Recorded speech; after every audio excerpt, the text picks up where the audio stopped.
To रोशन की class YouTube channel. दोस्तों, आप सभी का आज की इस वीडियो में एक बार फिर से बहुत बहुत स्वागत है। आज की इस वीडियो में हम देखेंगे यहाँ पे हिंदी गद्य की पाठ्य योजना। तो पूरी वीडियो देखिएगा। आप लोगों की हेल्प के लिए यहाँ पे मैं डेली बेसिस पे नई नई वीडियोज़ ले आता रहता हूँ, नए नए प्रकरण पे, नए नए सब यहाँ पे कोई भी सब्जेक्ट हो आपका, सभी सब्जेक्ट के यहाँ पे लेसन प्लान, आपको माइक्रो टीचिंग से रिलेटेड कंटेंट, या फिर आप लोगों को किसी भी टीचिंग एग्जाम की तैयारी करनी है, सीटेट, यूपीटेट या फिर कोई भी स्टेट लेवल की टीचिंग एग्जाम की तैयारी करनी है, तो आप लोग रोशन की क्लास यूट्यूब चैनल को सब्सक्राइब कर लीजिए, साथ ही साथ बेल आइकन को दबा के रखिए। तो चलिए दोस्तों, शुरू करते हैं आज की वीडियो। आप सभी को पता है कि जिस पेज से आप पाठ्य योजना बनाना स्टार्ट करते हैं उसके बीचों बीच इस तरीके से पाठ्य योजना संख्या लिखनी होती है। जो भी आपकी संख्या होगी 1 2 3 4 5 6 7 8 9 10 जो भी संख्या होगी उसको यहाँ पे लिखिएगा। उसके बाद यहाँ पे एक अच्छा लिखनी है, किस क्लास में आप ये पाठ्य योजना किस क्लास के लिए बना रहे हैं। दिनांक लिखना है, यहाँ पे डेट लिखना होता है, जिससे ये पता चलता है आपने कौन सी पाठ्य योजना किस डेट के लिए बनाई है, किस डेट पे पढ़ाई है। कालांश लिखना है। कालांश का मतलब होता है, काफ़ी कॉलेजेस में इसी को चक्र भी कहते हैं, इसका मतलब होता है पीरियड, यानी कि यहाँ पे लिखना होता है किस पीरियड में आप जाएंगे इस चैप्टर को पढ़ाने। दिवस यहाँ पे लिखना होता है काफ़ी कॉलेजेस में, यहाँ पे जैसे सोमवार, मंगलवार, बुधवार। तो आपके कॉलेज में ज़रूरी नहीं है कि हर कॉलेज में ये लिखना हो, किसी किसी कॉलेज में लिखना होता है, ज़्यादातर कॉलेज में नहीं लिखना होता, तो इसको हटा भी सकते हैं आप। विषय हिंदी गद्य का है, मैं पहले बता चुका हूँ। अवधि 35 मिनट का है। आपके कॉलेज वाले जितना समय देते हैं आपको क्लास करने के लिए, वैसे अक्सर 30 मिनट, 35 मिनट, 40 मिनट देते हैं, तो यही आपका लिखा जाता है। उसके बाद आज का हमारा जो प्रकरण आप देख सकते हैं है स्वतंत्रता दिवस। ठीक है, प्रकरण हमारा आज का है स्वतंत्रता दिवस। आराम से आप इस टॉपिक को पढ़ा सकते हैं, अच्छा टॉपिक है।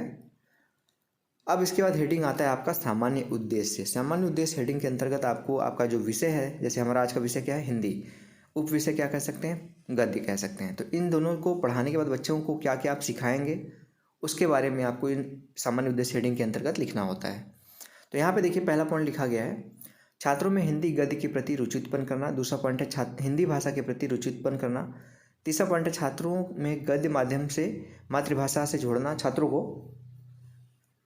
अगला पॉइंट है हिंदी, यहाँ पे देखेंगे चौथा पॉइंट, हिंदी भाषा में लिखित गद्य खंडों का आप अनुगुण, यहाँ पे भाव अनुगुण का या फिर विराम चिन्हों में पढ़ने संबंधी योग्यता का निर्माण करना।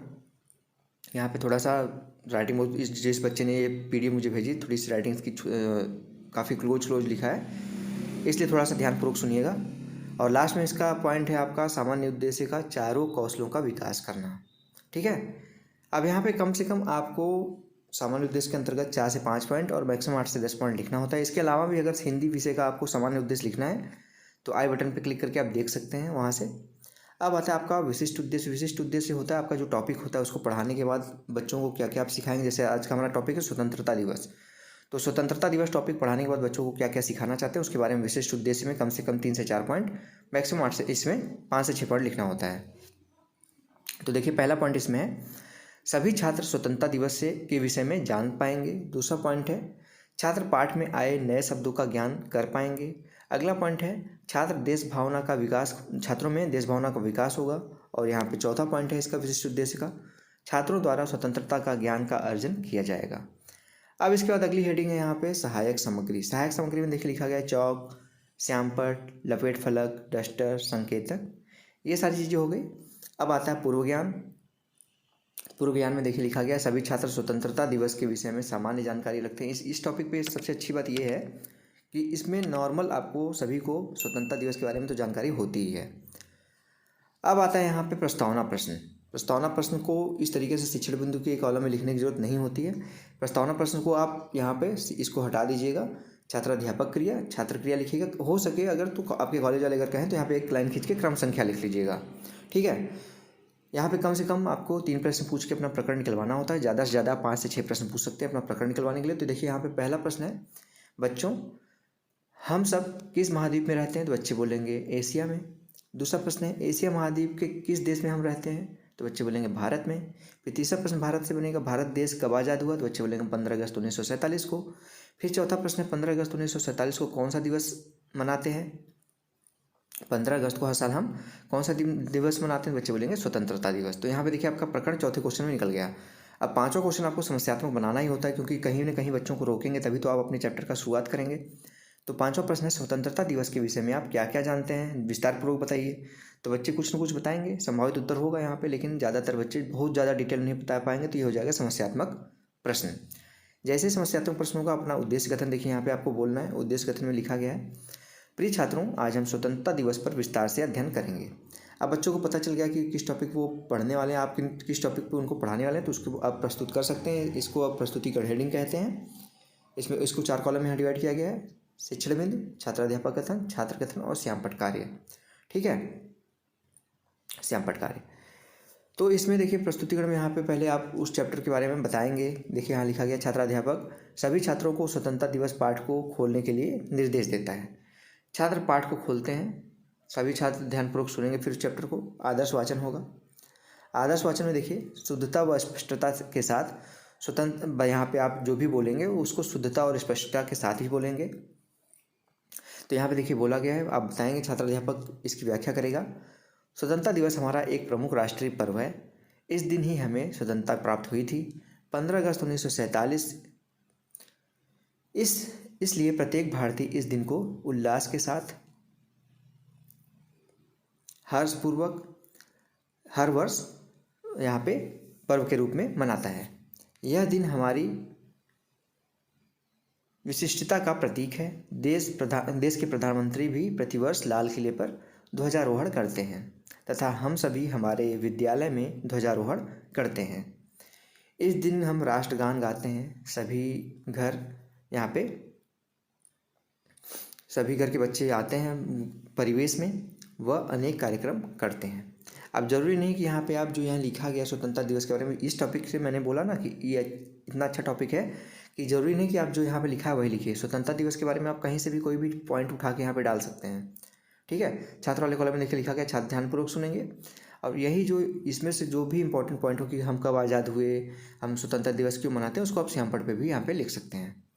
अब अनुकरण वाचन है। छात्राध्यापक कुछ छात्रों को द्वारा विषय वस्तु का अनुकरण करने का निर्देश देगा, यानी कि जो आपने पढ़ा है उसी का अनुकरण बच्चों से कराएगा।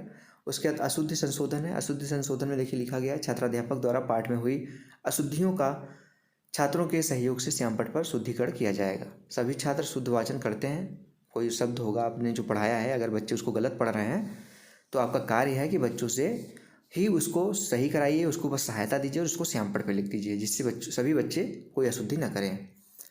फिर कठिन निवारण है। छात्राध्यापक द्वारा कठिन शब्दों का निवारण कराया जाएगा। एक तरफ शब्द लिख दीजिए, एक तरफ अर्थ लिख दीजिए, शब्द अर्थ हो जाएगा, उसको आप श्यामपट्ट पे भी लिख सकते हैं। देखिए यहाँ पे श्यामपट्ट को दर्शाया गया है। शब्द है साहस, अर्थ होता है इसका वीरता। ध्वजा, इसका अर्थ होता है तिरंगा। स्वतंत्रता, इसका अर्थ होता है आज़ादी। मिष्ठान, इसका अर्थ होता है मिठाई। दिवस, इसका अर्थ होता है दिन। हर्ष, इसका अर्थ होता है खुशी। ठीक है, अब आता है यहाँ पे देखेंगे बोध प्रश्न व पुनरावृत्ति प्रश्न। छात्राध्यापक प्रश्न पूछेगा बच्चों से। पहला प्रश्न है, भारत देश कब आज़ाद हुआ था? तो बच्चे बोलेंगे 15 अगस्त 1947 को। दूसरा प्रश्न है, भारत देश की आज़ादी की मुख्य भूमिका किसकी मानी जाती है? तो भारत देश की आज़ादी में मुख्य भूमिका महात्मा गांधी की मानी जाती है। यहाँ पे बच्चे हैं तो अलग अलग जवाब देंगे, लेकिन यहाँ पे आपने जो पढ़ाया होगा, आपने अपने चैप्टर में जो चीज़ बताई होगी बच्चों के कि मुख्य भूमिका महात्मा गांधी की थी या मुख्य भूमिका सुभाष चंद्र बोस की थी या मुख्य भूमिका चंद्रशेखर आज़ाद की थी, भगत सिंह की थी, बहुत लोगों की थी, तो यहाँ पे वही बच्चे आंसर देंगे। जरूरी नहीं कि एक ही आंसर मिले। अगला प्रश्न है, विद्यालय में कैसे वस्त्र पहनकर आना चाहिए? यहाँ पे गणवेश है, मतलब कि उस दिन का जो वेशभूषा होता है वो। चौथा प्रश्न है यहाँ पे, विद्यालय में ध्वजारोहण किसके द्वारा किया जाता है? बच्चे बोलेंगे मुख्य अतिथि या फिर प्राचार्य महोदय द्वारा। ठीक है दोस्तों, इसके बाद देखेंगे मूल्यांकन प्रश्न है। मूल्यांकन प्रश्न में पहला प्रश्न, तिरंगे में कितने रंग होते हैं? बच्चे बोलेंगे 3। दूसरा प्रश्न, स्वतंत्रता दिवस के दिन मुख्य रूप से किस भावना का विकास होता है? बच्चे बोलेंगे देश भावना का।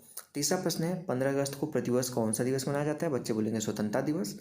चौथा प्रश्न है, स्वतंत्रता दिवस के दिन सभी किसका गायन करते हैं? बच्चे बोलेंगे राष्ट्रगान का। और पांचवा प्रश्न है, स्वतंत्रता दिवस के दिन किस प्रकार के कार्यक्रम रखे जाते हैं? बच्चे बोलेंगे देशभक्ति युक्त कार्यक्रम रखे जाते हैं। और लास्ट में आता है आपका गृह कार्य यानी कि होमवर्क। बच्चों को जो आप पढ़ाएंगे उससे रिलेटेड होमवर्क जरूर देंगे, जिससे बच्चे घर पे जाएं, उस चीज़ को रिवाइज करें। और आपके पढ़ाने का जो उद्देश्य था कि बच्चे ये चीज़ें सीखेंगे, जब वो खुद से उस चीज़ को रिवाइज करेंगे तो उनको वो सारी चीज़ें याद हो जाएंगी। तो यहाँ पे देखिए प्रश्न दिया गया गृह कार्य के लिए, सभी छात्र स्वतंत्रता दिवस पर अपने अपने विचार लिखकर ले आएंगे। तो ये था दोस्तों आज का लेसन प्लान। इस लेसन प्लान की अगर पीडीएफ चाहिए आप लोगों को तो रोशन की क्लास टेलीग्राम चैनल से बिल्कुल फ्री में डाउनलोड कर सकते हैं। और डेली बेसिस पे ऐसे इन्फॉर्मेटिव वीडियोस देखने के लिए रोशन की क्लास यूट्यूब चैनल को सब्सक्राइब कर लीजिए, साथ ही साथ बेल आइकन को दबाना मत भूलिए। तो फ्रेंड्स, मिलते हैं नेक्स्ट वीडियो में, तब तक के लिए आप सभी का बहुत बहुत धन्यवाद। जय हिंद, वंदे मातरम।